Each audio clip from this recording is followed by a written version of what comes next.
जीवन में भजन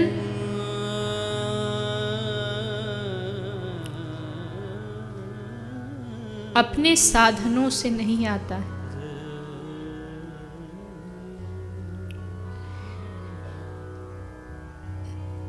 जीवन में भगवत प्राप्ति अपने भजन से भी नहीं होती है।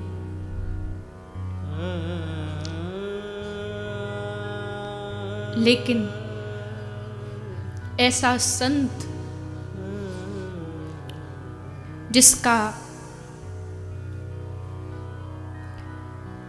आधार ही राधा नाम हो, कृष्ण नाम हो, उस किसी महापुरुष का सानिध्य और कृपा मिलना ही जीवन की उपलब्धि है। एक ऐसा संत जो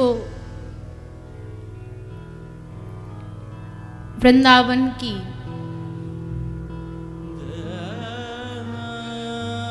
माटी में पड़ा पड़ा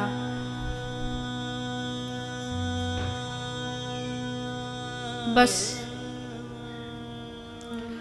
कृष्ण को पुकारता हो, राधा रानी को पुकारता हो, ऐसे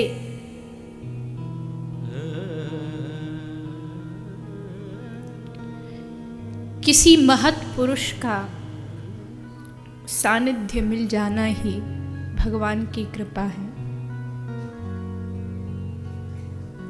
और ऐसे संत नहीं है, ऐसा नहीं है,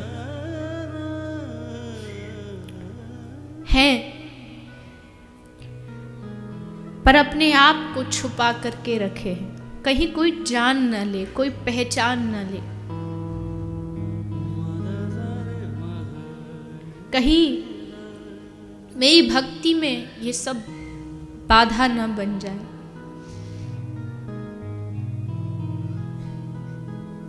साधारण वेश, हाँ, चेहरा जरूर दिखा देता है कि इसके जीवन में भजन के अलावा और कुछ भी नहीं। उसकी आंखों की चमक, उसकी आंखों की करुणा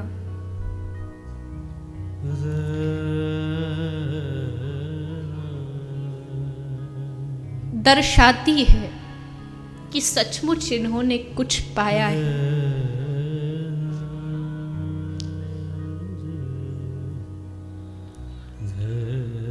लगता है मानो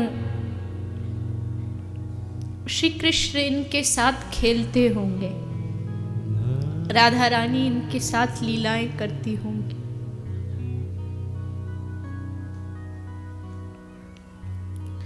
श्री गिरिराज गोवर्धन में जब रघुनाथ दास गोस्वामी भजन करने बैठ जाते थे, ऐसा वर्णन है कि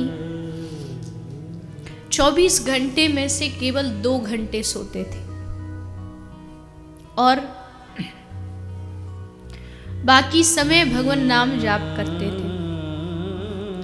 माला लेके बैठे हैं बाहर कुटिया के, बहुत धूप पड़ रही है, पसीना निकल रहा है, पर होश नहीं है कि मुझे गर्मी से भीतर जाना है। और तब अपने उस शरणागत की सेवा करने के लिए राधा रानी प्रकट होती है और भजन करते हुए रघुनाथ दास गोस्वामी के सर पर अपनी चुनरी का पल्लू निकाल करके उनके सर पर उड़ा देती। कौन कहता है कि भक्त ही अपने इष्ट की सेवा करता है? कभी कभी भगवान भी अपने भक्त की सेवा करते हैं।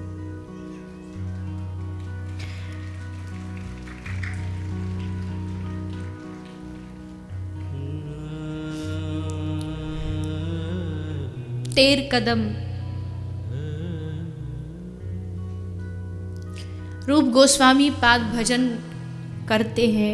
एक दिन भाई सनातन आ गए तो मन में भाव जागा कि भाई आया है, मैं उसको आज खीर बना करके खिलाऊं। पर वैरागी आदमी किसी चीज का संचय नहीं करते थे, कुटिया में कुछ नहीं रहता था, कहां से खीर लाऊं। तो अपने प्रेमी की इच्छा पूरी करने के लिए श्री राधा रानी आज एक छोटी सी लाली के रूप में आ गई। हाथ में डब्बा लगा है और ला करके कहती है, अरे बाबा, ओ बाबा सुन, देख मैं तेरे ताई खीर लाई हूं। बाबा बोले, लाली तू कौन है, यहां कैसे आई?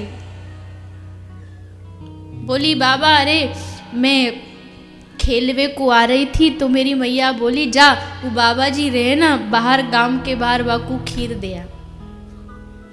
तो बाबा मैया ने तेरे लिया भिजवाई है, या खीर को तू पाली जो। और खीर दे के राधा रानी चली गई।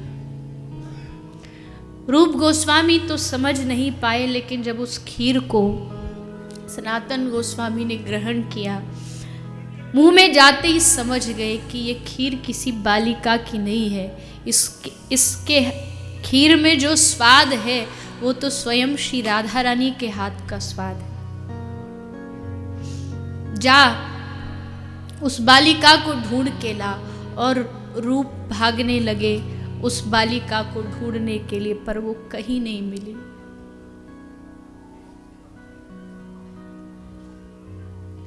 ब्रज के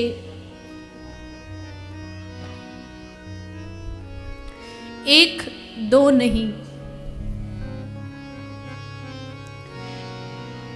ऐसे कितने संत हैं जिनको साक्षात अनुभव होता है। तो हमें न हो, लेकिन जिन संतों को हुआ है, ऐसे संतों का सानिध्य भी मिल जाए,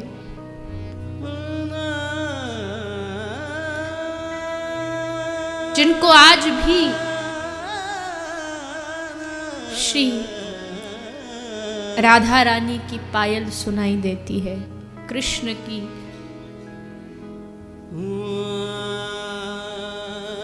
वेणु सुनाई देती है।